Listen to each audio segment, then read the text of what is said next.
پیغمبر صلی اللہ علیہ وسلم نے ہر عمل کر کے دکھایا، اور اللہ نے اعلان کر دیا قُلْ إِن كُنتُمْ تُحِبُّونَ اللَّهَ فَاتَّبِعُونِي، اے دنیا والو تم بلندیاں تلاش کرتے ہو، شہرت تلاش کرتے ہو، عزت تلاش کرتے ہو، دولت اور دنیا کو تلاش کرتے ہو، سرداری کو تلاش کرتے ہو، عظمتوں کو تلاش کرتے ہو، رفعتوں کو تلاش کرتے ہو،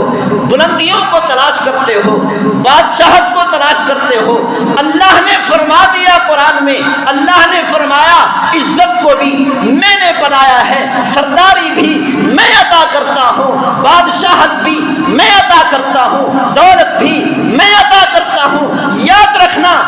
جب تم پیغمبر کی اتباع کرو گے، پیغمبر کی اتباع کے اندر تمہیں سرداری بھی عطا کروں گا، بادشاہت بھی عطا کروں گا، دولت بھی عطا کروں گا، دنیا بھی عطا کروں گا، شہرت بھی دوں گا، عزت بھی دوں گا۔ یہ ساری عظمتیں پیغمبر کے قدموں میں ملیں گی۔ ساری عظمتیں اور عزتیں کہاں ملیں گی؟ پیغمبر صلی اللہ علیہ وسلم کے قدموں میں۔ اگر اس سے منہ موڑا، اللہ نے وعدہ کیا قرآن مجید فرقان حمید، وعد اللہ الذین آمنوا منکم وعملوا الصالحات، جو لوگ ایمان لے آئے، نیک اعمال کیے، میرے محبوب صلی اللہ علیہ وسلم کی اتباع کرتے رہے، تو اللہ نے اعلان کر دیا وہ اگر چاہیں گے کہ ہمیں سرداری ملے، لَيَسْتَخْلِفَنَّهُمْ فِي الْأَرْضِ، میں ان کو دنیا کا بادشاہ بنا دوں گا۔ اللہ نے وعد کا لفظ استعمال فرمایا، وعد اللہ الذی،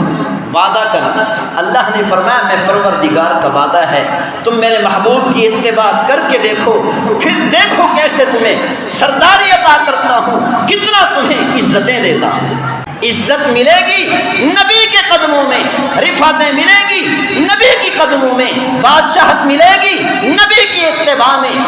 سرداری ملے گی تو نبی کی اتباع میں ملے گی۔ پیغمبر صلی اللہ علیہ وسلم نے کیا کہا؟ عمل کر کے دکھایا۔ پیغمبر صلی اللہ علیہ وسلم شوہر بھی تھے، لیکن سب سے بہترین شوہر تھے، بھائی بھی تھے، لیکن بھائیوں میں سب سے بہترین بھائی تھے، داماد بھی تھے، لیکن دامادوں میں سب سے بہترین داماد ثابت ہوئے۔ پیغمبر صلی اللہ علیہ وسلم سسر بھی تھے، لیکن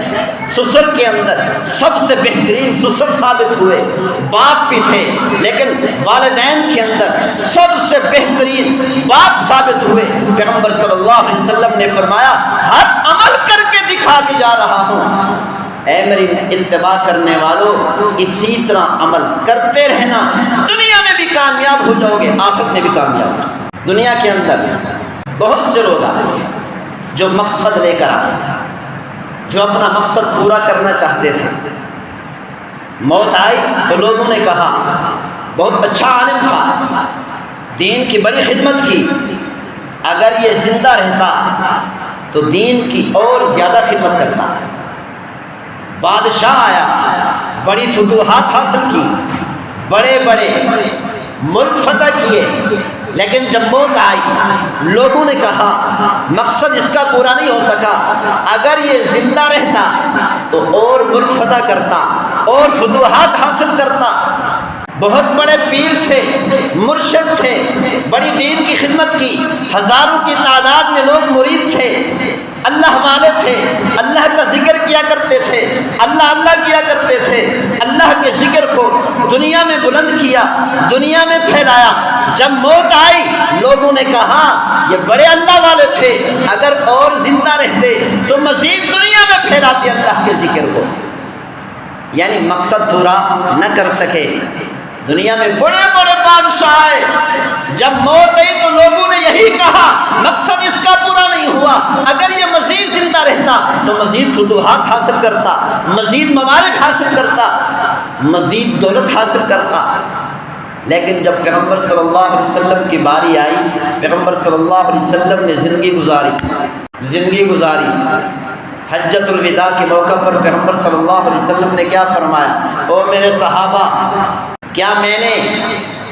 جو مقصد لے کر آیا تھا پورا کر دیا یا نہیں؟ 1,44,000 کم و بیش صحابہ اکرام رضوان اللہ علیہم اجمعین نے یک زبان ہو کر کہا ونصحت الامت،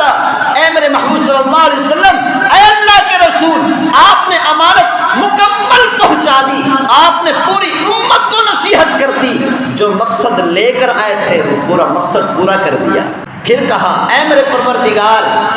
اللہم اشہد، اے میرے پروردگار تو گواہ ہو جا، قد بلغت،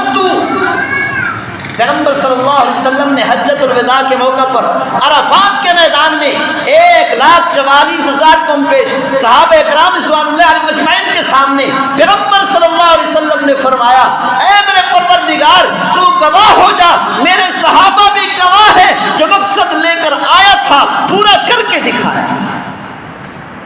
ایک واحد میرے محبوب صلی اللہ علیہ وسلم ہے جو اپنا مقصد پورا کر کے گیا،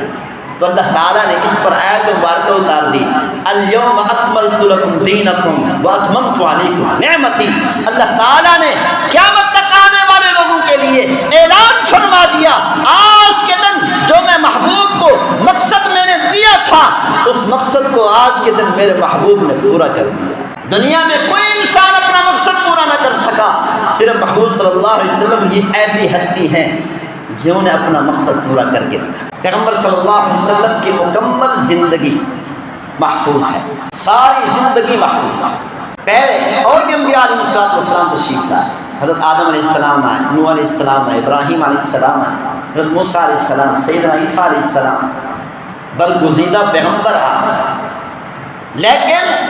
وہ بھی بعض انبیاء علیہ السلام کے کچھ حالات محفوظ ہیں، کچھ باتیں، چند باتیں محفوظ ہیں،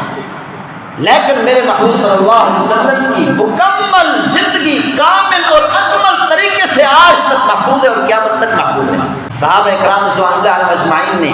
پیغمبر صلی اللہ علیہ وسلم کی ایک ایک بات کو نقل کر دیا، ایک ایک بات کو محفوظ کر دیا، قیامت تک آنے والی امت کو بتا دیا کہ میرے محبوب صلی اللہ علیہ وسلم کا چہرہ مبارک کس طرح تھا، میرے محبوب صلی اللہ علیہ وسلم کی آنکھیں مبارک کیسی تھیں، ہمارے محبوب صلی اللہ علیہ وسلم کا ناک مبارک کیسا تھا، ہمارے محبوب صلی اللہ علیہ وسلم کا پیشانی مبارک کیسی تھی، ہمارے محبوب صلی اللہ علیہ وسلم کا سر مبارک کیسا تھا، ہمارے محبوب صلی اللہ علیہ وسلم کے سر کے بال کیسے تھے، ہمارے محبوب صلی اللہ علیہ وسلم کا دست مبارک کیسے تھا، ہمارے محبوب صلی اللہ علیہ وسلم کے دست مبارک کی انگلیوں کے پورا بتا دیا کیسا تھا، حتیٰ کہ صحابہ اکرام نے یہ بھی بتا دیا میرے محبوب کے قدم کیسے تھے، میرے محبوب صلی اللہ علیہ وسلم کی ایڑیاں کیسی تھیں، میرے محبوب صلی اللہ علیہ وسلم کے قدم مبارک کے تلوے کیسے تھے، حتیٰ کہ صحابہ اکرام نے یہاں تک بتا دیا ہمارے محبوب صلی اللہ علیہ وسلم کی داڑھی مبارک میں سفید بال کتنے تھے۔ پیغمبر صلی اللہ علیہ وسلم کی داڑھی مبارک میں سفید بال تھے، صحابہ نے یہ بھی بتا دیا کہ ان کی تعداد کتنی تھی، ہمارے محبوب صلی اللہ علیہ وسلم کی بیویاں کتنی تھیں، ہمارے محبوب صلی اللہ علیہ وسلم نے پہلا نکاح کس سے فرمایا، دوسرا نکاح کس سے فرمایا، تیسرا نکاح کس سے فرمایا، کیسے کیا، کیا مہر متعین فرمایا، پیغمبر صلی اللہ علیہ وسلم کی کتنی اولاد تھی، بیٹیاں کتنی تھی، بیٹے کتنے تھے، میرے محبوب صلی اللہ علیہ وسلم کے سسر کتنے تھے، میرے محبوب صلی اللہ علیہ وسلم کے داماد کتنے تھے، داماد کون کون سے تھے، کون سی بیٹی سے کون سے داماد نے نکاح کیا، یہ سب کچھ صحابہ اکرام نے محفوظ کر دیا۔ گویا کہ پیغمبر صلی اللہ علیہ وسلم کی زندگی کا ایک ایک لمحہ صحابہ اکرام نے قیامت تک آنے والی امت کے لیے محفوظ کر دیا۔